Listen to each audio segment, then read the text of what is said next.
Yesa nk'uko mubizi nk'uko bisanzwe ni Inkogoto show, muri kumwe na wa mushuti wanyu bita Claude. Uyu munsi tubazaniye umuhanzi umunyempano ukomeye cyane wo mu karere ka Huye, umurenge wa Huye, akagari ka Muyogoro, umudugudu ni Nyarutovu, hahandi haturuka wa muhanzi nanone ubyinana n'umugore we. Uyu we tuzanye yitwa Twagira. Turamubonye turavuga tuti muri iki gitondo cy'itariki ya mbere z'ukwezi kwa kabiri, umunsi w'intwari, Twagira nawe ni intwari kubera ko aduhimbira uturirimbo twiza turyoshye, aritanga kabisa. Turavuga tuti reka tumusuhuze anatuganirizeho gatoya, anasuhuza abantu banjye b'Inkogoto show. Twagira umeze ute se? Meze neza cyane. Biracamo? Biracamo cyane. Turakubonye rero turavuga tuti Twagira twari twaraburanye, reka tumusuhuze anatubwira uko umwaka watangiye. Umwaka watangiye neza?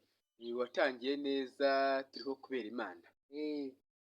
Kandi tuzanawusoza kubera Imana. Bana biragenda Biragenda nta kibazo. Ibikorwa se by'umuziki wawe ubigeze he?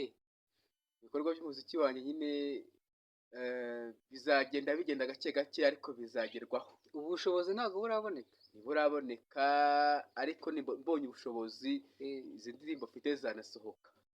None se Twagira ufite ubundi indirimbo zingana iki? Mfite indirimbo 642. Kari nyinshi? Ni nyinshi, ariko nta bushobozi mfite. Iyo nza kuba afite ubushobozi byakuta byoroha zikata zisohoka.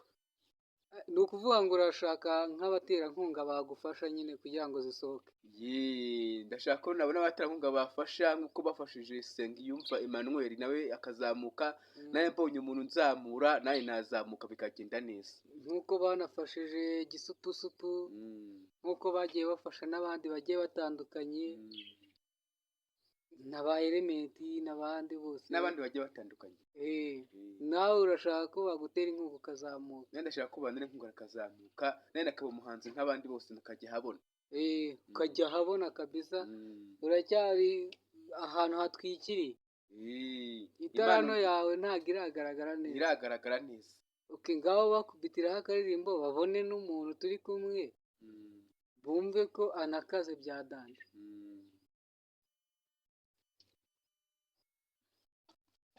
Kwiyiriza ubusa ni byiza, bifite umumaro.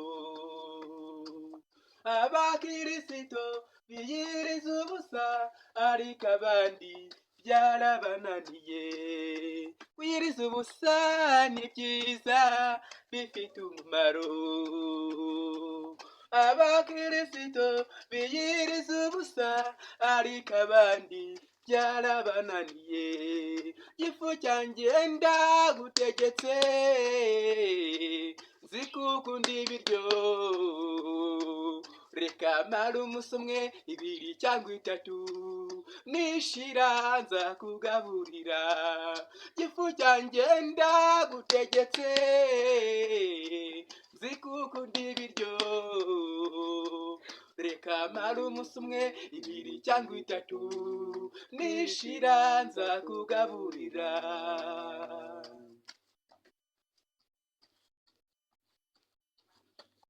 Yesu yamaze iminsi 40 n'amajoro 40, atarya atanywa, abona gusonza. Yari yiyirije ubusa, wowe n'umunsi umwe warakunaniye. Yesu yamaze iminsi 40 n'amajoro 40, atarya atanywa, abona gusonza. Yari yiyirije ubusa, wowe n'umunsi umwe warakunaniye. Ifu cyanjye ndagutegetse,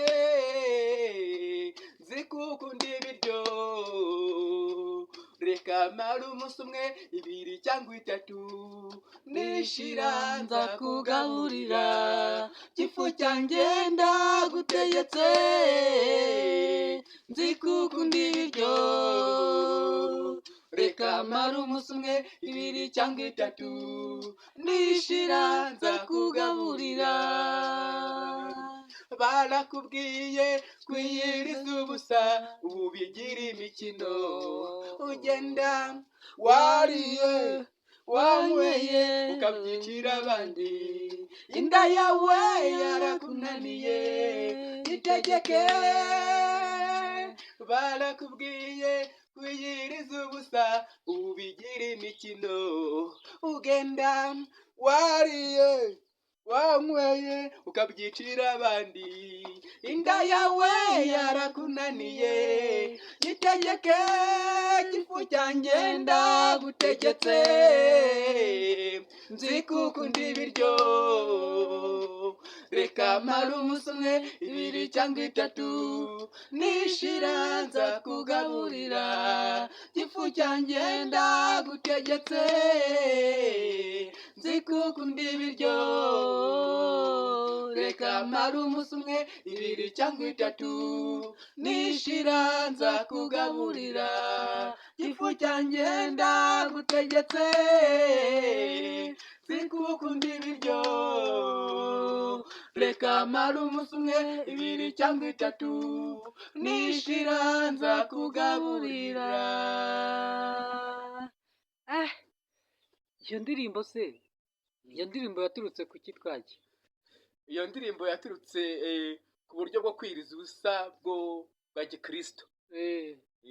Abantu wabonaga abantu bajya gusenga ariko bakavangira abandi kubera ko bariye, ugasanga iyo umuntu yagiye gusenga atiyirije n'ubundi bimurangaho, ugasanga nyine atura ubwangati akavangira abandi. Ariko iyi ndirimbo nayihanze ku bw'impamvu z'uko ariho abantu biyiriza ubusa, hari n'abandi bantu inda zabo zananiye batajya biyiriza, biyoberanya bakajya mu rusengero bariye kandi ngo biyirije kandi bariye. Ese twagiye ndumva ufite impano ikomeye cyane, ntabwo nari nzi ko ufite impano imeze uko ngo. Iyi mpano ikomoka he, uyiturutsa kuki? Iyi mpano ubundi navutse nyisangaho, ni Imana yayimpaye, ni talent of God. Ni impano Imana yampaye, navutse nyisangamo. Abandi bahanzi iyo bari kuvuga, iyo umuntu ababajije ngo iyi mpano wayikuye he, avuga ko yabanjije kuririmba mu makorali. Ese wowe wigeze uririmba ukiri umwana mutoya? Wigeze ujya muri korali? Muri korali kera nkiri akana cyangwa se nkiri umwana nigeze nayijyamo, ariko nandi muri korali y'abaporoso, ariko nza kuza kuyivamo, nza muri ADEPR nawe nza kuza kuyijyamo, ariko mbona si birimo kumfata cyane. Ariko noneho bonye bitankundiye, Imana inyihera impano ku giti cyanjye, akazajya noneho nzihanga, akaza noneho nzibaririmbira, ariko nta kintu bitwaye, n'ubundi ntabwo byambujije kuririmba. Twagira wakoze rero kwitabira ubutumire bwacu, wakoze kuganiriza abantu bacu. Ndetse ni iki wabwira abantu bakurikiye YouTube, TikTok, Inkogoto Show? Wababwira iki? Icyo nababwira cyo ni uko bazajya bakurikirana ubutumwa bwiza mu bijyanye n'izi ndirimbo. Bamwe bizabafasha, abandi bizabubaka, abandi bizabasanasana, abandi bazagenda bumva ubutumwa bagende bakizwa, abandi bazagenda bikontora bamenye abo ari bo. Ikindi kandi turabakunda, kandi mujye muhoza amaso kuri YouTube no kuri channel, muhora mureba ibikorwa byinshi bigiye bigezweho. Murakoze. Inkogoto Show, TikTok, kuri TikTok, YouTube, Inkogoto Show, niho bazajya basanga ibiganiro byawe, indirimbo zawe, ubutumwa bwawe kabisa. Yego. Urakoze cyane rero, turagushimiye. Ubwo twizere ko n'ikindi gihe tuzagukenera uzitaba, ukaza ukaganiriza abantu, ukanababwira icyo bagomba gukora muri ibi bihe bigoye, icyo ijambo ry'Imana ritubwira. Yego rwose, nawe ndahari, nta kibazo. Imana iguhe umugisha. Twagira namwe.